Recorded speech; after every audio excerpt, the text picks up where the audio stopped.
We have a neighbor who approached me a few weeks ago and wanted to sell his land. Parker Schnabel just spent $2.5 million to buy his neighbor's land, but now he's in a lot of trouble. A key part of his wash plan is breaking, and if it stops working, everything falls apart. There will be no gold, no money, and he could lose everything. His Yukon land now covers 9.50 acres, but more land means more problems. Pay attention, because if this plan fails, Parker could lose it all. Schnabel's bold move when his neighbor, who was probably tired of the noise and chaos of the gold mining empire next door, brought up the idea of selling his land, he didn't just brush it off, he snatched it up like a hawk spotting prey. This wasn't just about buying a few extra acres to stretch his legs. This was prime go-rich ground, and he didn't waste any time closing the deal. The contract wasn't even signed yet, and Parker's empire was already growing again, taking over even more of the Yukon's golden land. There was something much more valuable than gold under that land. The price tag was a jaw-dropping $2.55 million in cold hard cash. That much money doesn't just sit around waiting to be spent, and he knew exactly what he was getting into. His mining operation would have to produce a serious haul to make this purchase worthwhile. Gold mining is an extremely predictable business. One bad season, a breakdown in equipment, or a freak weather event, and that investment looks a lot riskier. This isn't we had no choice but to fold. If Caden hadn't seen that punk, he would already be in deep debt, and the business would have been shut down. He isn't the type to stress over small things, and since he's already in a lot of debt, he doesn't seem too worried about adding to it. He says that taking on debt is just part of the game, which is a risky attitude that could easily backfire if the gold veins don't deliver like he's betting on. There is no safety net in this business. Either the ground pays off or the whole operation sinks quickly. The only way out of the hole is to keep digging, hoping that the next scoop of dirt brings luck instead of disaster. Some might wonder if all of this was really needed. A simple fence would have kept the neighbor's land separate and saved him a few $1 million. But he doesn't like to take small steps. This isn't just about getting more dirt. It's about having full control. He bought not only the land but also the company, combining everything into his already huge business. The takeover mentality is in his latest purchase, 9,550 acres of gold-rich land. That's an empire. Not a mining claim puts his kingdom into truly ridiculous territory. With that much land under his control, he's like a Yukon warlord carving out a huge area where only his operation reigns supreme. But while all that land sounds great in theory, it comes with a mountain of logistical nightmares. More land means more employees, more maintenance, more broken equipment, and more ways for a crucial bar on the wash plant has cracked. And if that breaks, the whole operation stops. No plant, no gold, no profits. Suddenly, that $2 million investment seems like a bit of a risk. Is this an investment opportunity? Wowie grande. Is this a cooperative? Are they all part owners? Is it a corporation? Fixing the wash plant won't be as easy as putting some duct tape on it and hoping for the best. It will take time, work, and a lot of luck. It's not just one bad day, it's weeks of lost production, a lot of money, and a lot of stress for him to deal with. His crew is working hard to get it back up and running. The mechanics are racing against the clock to fix the broken part before it falls apart completely. This isn't something that can be ignored. If they don't fix it soon, they might as well be throwing a lot of money into a fire. Every minute the plant isn't running is money lost. With all of his debt, he doesn't leave much room for failure. There's no doubting his drive. He doesn't want small victories, he wants everything, and he wants it now. This kind of aggressive expansion isn't for the weak-willed. It takes steel nerves, iron will, and a refusal to see failure as an option. But drive alone isn't enough. He needs gold to back it up, or all this land will go from being an investment dream to a financial nightmare. Even if everything goes as planned, this is just the start of a much bigger challenge. Owning land is one thing, but turning it into a profit is quite another. New infrastructure needs to be built, equipment needs to be maintained, and workers need to be managed like a well-oiled machine. Every day brings a new problem, and every problem brings a new cost. The further into the game he goes, the more pressure there is to keep winning. Our season total is 5,066. We broke the 5,000 mark. Everything could fall apart like a house of cards if something went wrong at his wash plant. A key piece of equipment for the chute was hanging on by a thread. It was shaking so badly that it looked like it was going to break. And when that happens, there's no gold coming out of a broken wash plant. The team worked quickly to fix it, as if their paychecks depended on it, which they did. Meanwhile, he was busy planning his next big money move, as if spending millions was just another Tuesday. Let's talk about his gold haul for the week. First, the long cut on Dominion was making a lot of shine, stacking up over 150 ounces like it was nothing. Next, Big Red was working on the bridge cut, which wasn't doing so well, struggling to even hit 100 ounces a week. Down at Ken's 5, they were making over 2 ounces an hour, which was good, but the new purchase needed to make up the difference if this whole operation was going to be worth it. Buying was easy. Now comes the hard part, a risky bet on new territory. His crew might not like how much he spends, but as long as the gold keeps coming in, they'll keep digging. After all, if you work for him, you better be ready for a wild ride. But let's go back a bit. He didn't just decide to buy Sulphur Creek on the spur of the moment. He had been looking at this land from afar for a while, waiting for the right time to strike. The man has an eye for gold-rich ground, and if there's one thing he trusts whenever he had to make a decision, it was his gut telling him to drop millions right away. The decision wasn't easy. Buying land isn't as easy as throwing a suitcase full of cash on the table and shaking hands.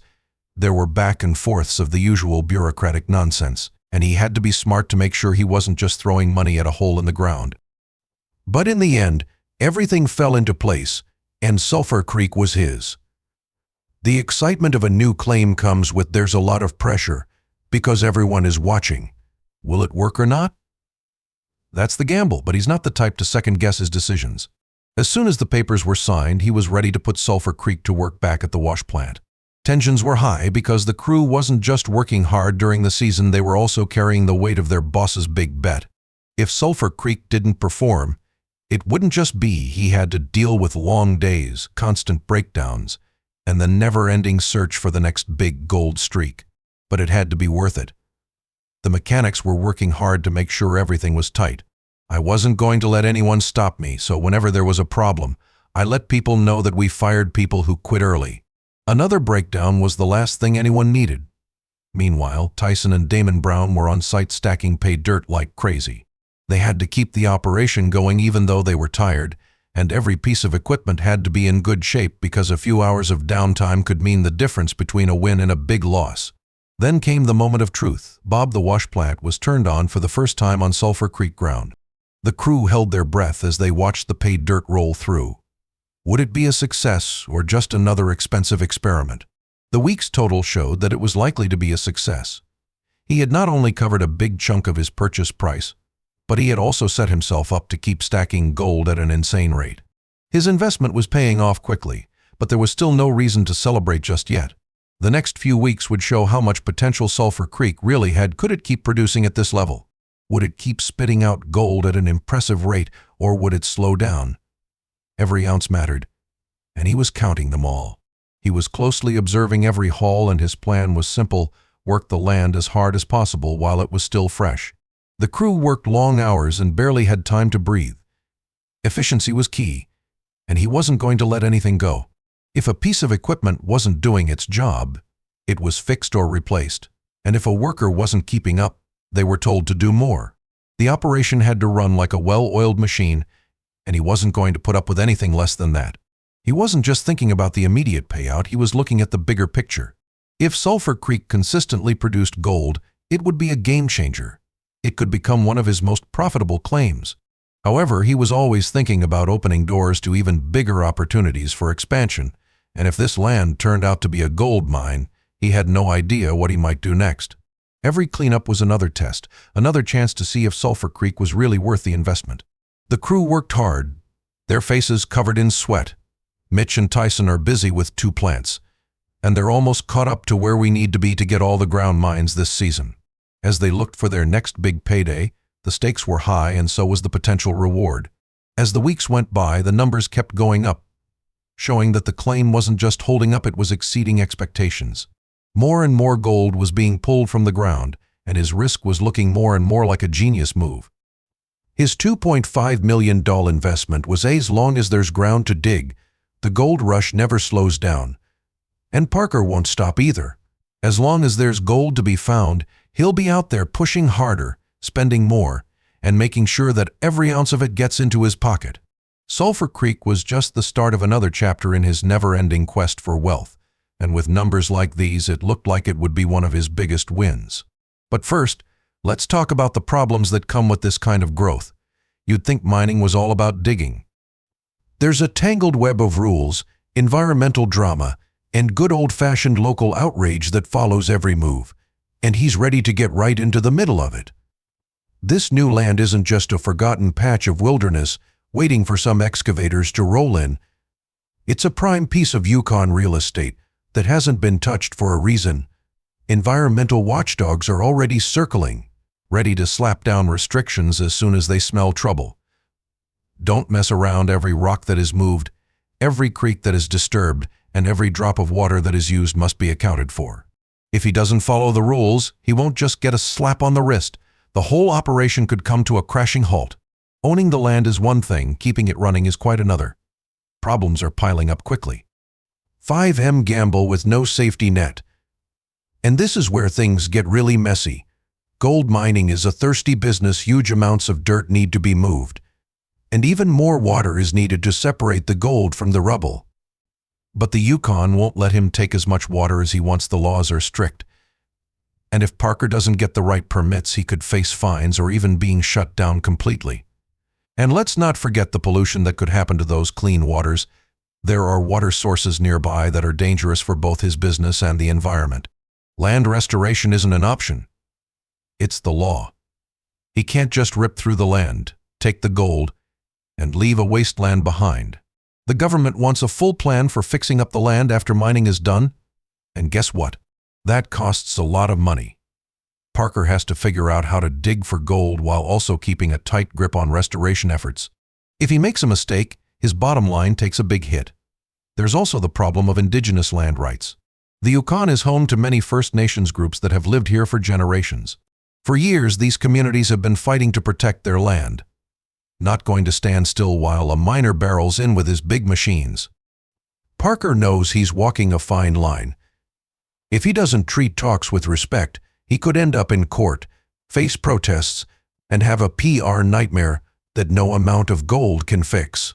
And let's not forget about as other miners have said, gold mining is very competitive, and not everyone is happy about Parker buying up more land. We need to move quickly to get this ground uncovered. We need everyone to help because we have too much ground to cover if no one does. Some old school miners have been eyeing this patch for years, and now that it's no longer for sale, there will likely be some anger in an industry where envy runs deep. Not only causes him trouble, but it also leads to bad deals, sabotage, and a lot of people waiting for him to fail. The logistics of expanding his business are another monster. More land means more equipment, more workers, and a lot more fuel that doesn't come cheap. Just getting the machinery in place is a logistical nightmare. And the uncertain weather in Yukon isn't helping matters. A bad snowstorm or a sudden freeze could stop everything, losing money while the gold sits under a layer of ice. But Parker isn't one to give up.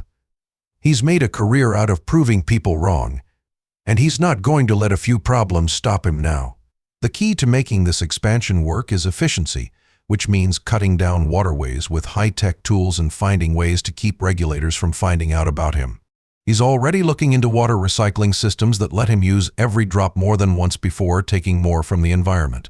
Not only does that keep environmentalists from following him around, but it also saves him a ton of money on land restoration. He's not waiting until the end of the mining cycle to start. Instead, he's going for progressive reclamation, which means he's fixing up areas as he goes instead of leaving a mess for later. It's a smart move that keeps regulators happy and gives him an edge in future land deals. If he can show that he's a responsible miner, he has a better chance of getting permits. Parker isn't just pushing ahead with brute force, he's also making sure to build real relationships with First Nations communities. He's talking to leaders, listening to their concerns, and changing his operations to minimize conflict. This isn't just to avoid lawsuits.